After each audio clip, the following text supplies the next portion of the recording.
Bismillahirrahmanirrahim. Assalamualaikum warahmatullahi wabarakatuh. Perkenalkan, saya Jihan Kristal Yasmin. Pada kesempatan ini, saya ingin mempresentasikan hasil inovasi saya berupa pengembangan media pembelajaran berbasis Learning Management System pada bab bentuk aljabar. Outline presentasi ini diawali dengan apa latar belakang dari pengembangan inovasi ini. Kemudian dilanjutkan dengan bagaimana penjaringan ide pada pengembangan inovasi ini. Dan selanjutnya bagaimana dengan pemilihan ide, apa manfaat dari inovasi, dan bagaimana dampak inovasi ini sebelum dan sesudah adanya produk inovasi. Kita awali dengan latar belakang inovasi. Pada latar belakang inovasi, diawali dengan adanya kesulitan yang dialami siswa untuk memahami materi bentuk aljabar pada mata pelajaran matematika di kelas 7 tingkat SMP. Kesulitan ini didasari oleh dua hal, yaitu pertama dari tingkat kesulitan materi bentuk aljabar yang tergolong sulit dan juga materi ini baru pertama kali dipelajari oleh peserta didik di tingkat SMP. Hal yang kedua yaitu dikarenakan kurangnya media pembelajaran bab bentuk aljabar yang menarik dan interaktif. Jadi selama ini tuh siswa belajarnya hanya menggunakan buku cetak aja atau ada media audiovisual tapi secara random dari YouTube atau dari platform lain yang tidak dikemas menjadi satu. Maka dari itu saya berinisiatif membuat suatu media pembelajaran yang baik media audiovisual, media e-book dan lain sebagainya menjadi satu kesatuan dengan latihan soal, kuis dan lain sebagainya. Nah, media itu saya buat berbasis Learning Management System atau disingkat LMS. Apa sih LMS itu?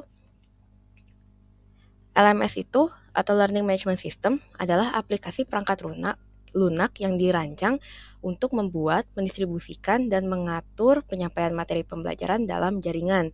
LMS ini bertujuan untuk memudahkan tenaga pendidik dalam merencanakan proses pembelajaran online. Tapi bukan cuma pembelajaran online ini bisa memudahkan pengajar aja, tapi justru memudahkan peserta didik juga. Jadi dengan adanya LMS ini, peserta didik tuh lebih mudah mempelajari materinya, lebih terintegrasi satu sama yang lain, dan bisa digunakan di mana saja dan kapan saja. Pada LMS yang saya buat ini, saya kemas tidak terlalu kompleks karena untuk memudahkan peserta didik dan pengajar dalam penggunaannya, hingga mereka tuh lebih terfokus pada isi konten dari media yang ada di LMS tersebut. Setelah kita mengetahui latar belakang dari pengembangan inovasi, kita akan melanjutkan pada penjaringan ide. Oke, pada penjaringan ide ini, saya menggunakan metode ADI, yang dimana metode ini akronim dari Analysis, Design, Development, Implementation, dan Evaluation. Pada tahap analisis, saya melakukan 3 tahap, yaitu analisis kebutuhan, analisis materi, analisis kurikulum, dan studi literatur. Pada analisis kebutuhan ini, saya menganalisa kebutuhan peserta didik dan kebutuhan dari pengajar itu sendiri, yang dimana yang tadi sudah saya jelaskan kalau selama ini mereka hanya menggunakan media cetak saja, hanya menggunakan buku saja atau LKS, yang dimana itu kurang menarik bagi peserta didik, sehingga saya berinisiatif untuk membuat media yang lebih interaktif. Dari sisi pengajar sendiri, media cetak itu hanya berguna untuk latihan soal aja dan untuk materi-materi yang ada di buku tersebut. Sedangkan kalau dengan adanya LMS ini, pengajar itu lebih terintegrasi dari materi, latihan soal, dan lain sebagainya. Jadi dengan adanya LMS ini tuh lebih membuat pekerjaan pengajar itu lebih efektif dan efisien. Lalu analisis materi, yaitu dari materi yang saya angkat ini, yaitu bentuk aljabar. Materi ini tuh tergolong materi yang sulit di tingkat SMP karena baru pertama kali diajari kepada peserta didik. Peserta didik itu mengalami kesulitan untuk membedakan unsur-unsur dari bentuk aljabar itu sendiri, yaitu adanya variabel, koefisien, dan konstanta yang masih mereka rasa itu sangat membingungkan. Kemudian ada analisis kurikulum. Analisis kurikulum ini saya ambil dari kompetensi dasar 3, yaitu pengetahuan, 3.5 yang dimana peserta didik itu dapat menjelaskan operasi bentuk aljabar dan juga pada KD keterampilan yaitu 4.5 peserta didik dapat menyelesaikan operasi tersebut. Maka dari itu, LMS ini saya kemas dengan adanya materi dan latihan soal di mana untuk mendukung kompetensi dasar pengetahuan dan kompetensi dasar keterampilan dari siswa tersebut. Lalu pada tahap desain ada penyusunan jadwal inovasi dan desain produk pengembangan. Pada tahap development dilakukan pengembangan media pembelajaran. Dan pada tahap implementasi dilakukan uji validasi pengajar matematika dan dilakukan juga uji coba terbatas pada peserta didik. Pada tahap evaluasi, dilakukan penilaian dan perbaikan serta penerapan dari media pembelajaran ini. Oke, berikut langkah pembuatan produk inovasi. Saya menggunakan media Google Site. Dan tampilan awalnya masih seperti ini, masih kosong, lalu saya tambahkan banner atau cover dari media aplikasi yang saya mau buat ini. Kemudian ada navigasinya, ada materi, latihan soal, kuis, dan profil.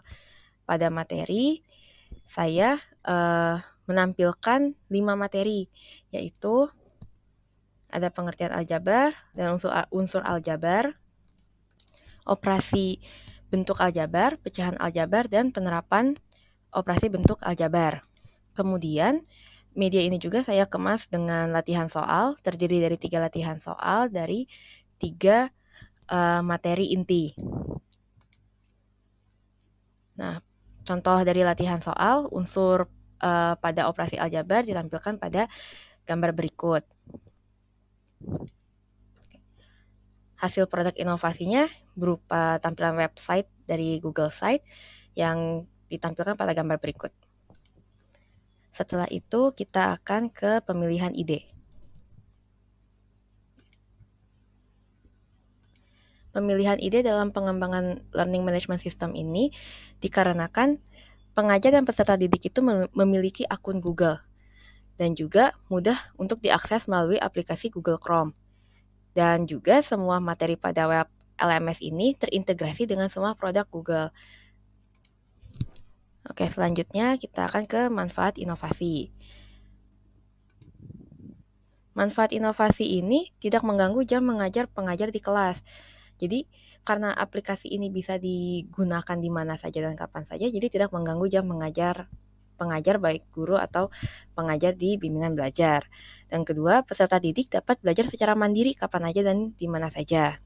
Yang ketiga, membuat peserta didik tidak jenuh dan bosan dalam mempelajari bentuk aljabar. Oke, dampak inovasi. Dampak inovasi dari produk ini yaitu yang tadinya peserta didik itu kurang memahami materi bentuk aljabar, dengan adanya LMS ini, peserta didik mengalami peningkatan dalam pemahaman materi bentuk aljabar. Dan yang kedua, yang tadinya para pengajar, baik guru ataupun pengajar di bimbingan belajar merasa kesulitan dalam mengajari materi ini, jadinya jadwal ngajarnya tuh nggak terganggu karena tidak harus mengulang materi tersebut di kelas. Karena peserta didik dapat menggunakan media ini di rumah ataupun di jam istirahat dan jam-jam senggang lainnya.